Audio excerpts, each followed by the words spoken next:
vypadají spokojeně všechny. Jau, třeba jen veverka to mohla být. Vždyť jsou všechny přece tamhle. Au, no to teda nechápu. No tak oni to nejsou veverky. Ahoj, vyrošťáci.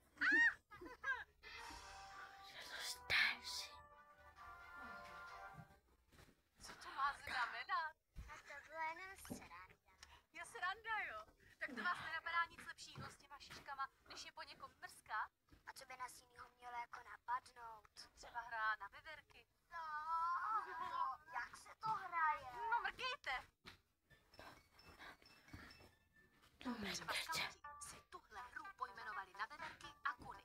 Kuny loví veverky, ale ty se jen tak nedají. A když si tu hru zahrajete, můžete k 13 skautským pobříkům získat do sbírky další zvířata. A to budeme jako líst po stromech. No ne, to nebudem. Hele, chcete si na ty veverky zahrát? Jo! A můžu být kuna, prosím, můžu být kuna. No klidně můžeš, Tomíku, ale to se stejně všichni prostřídáte. Tak hraje. No počkejte, vždyť ani nevíte, jak se to hraje.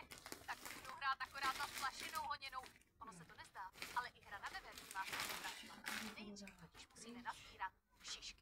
A vlastně už tohle je samo o sobě skvělá zábava. Můžete třeba i soutěžit, kdo jich nazbírá víc. Ke hře na veverky budeme potřebovat ještě klacky nebo popadané větve, abychom si vyznačili hrací pole a rozdělili ho na 3 části. V první mají veverky domeček, v prostředním stojí hráč, který bude chytat, tedy kuna, a v posledním jsou šišky. Tomíku, ty jsi chtěl být kuna chytač, že jo? Ano. Tak to znamená, že tvoje pole je tady uprostřed mezi těmi klacky, jo? Vy jste veverky, takže vy jdete tamhle do veverčího doupěte. Ano, to nám vyznačuje zase tenhle klacek. To je vaše místečko, jo? A teď vy musíte ze zásobárny, což je tadyhle, přinést všechny šišky do toho vašeho domečku. Ale pozor, když vás u toho kuna Tomík chytí, musíte šišky nechat zpátky v zásobárně a pelášit zpátky na start do domečku.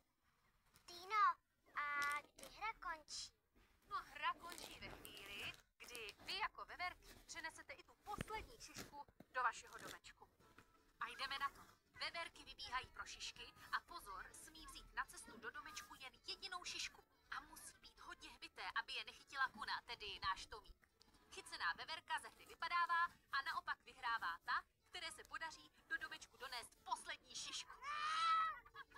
Chcete ještě hrát? Jo! No, viděli jste, že být chytačem není úplně snadné, ale o to je to větší výzva, takže kdo bude kuna chytač? Já! Dobře, tak Sára.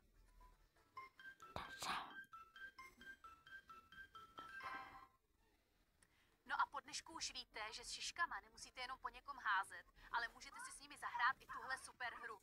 Jo a pozor, nemusíte jí hrát jenom venku, ale třeba i v tělocvičně, kde místo šišek použijete krikeťáky nebo tenisáky.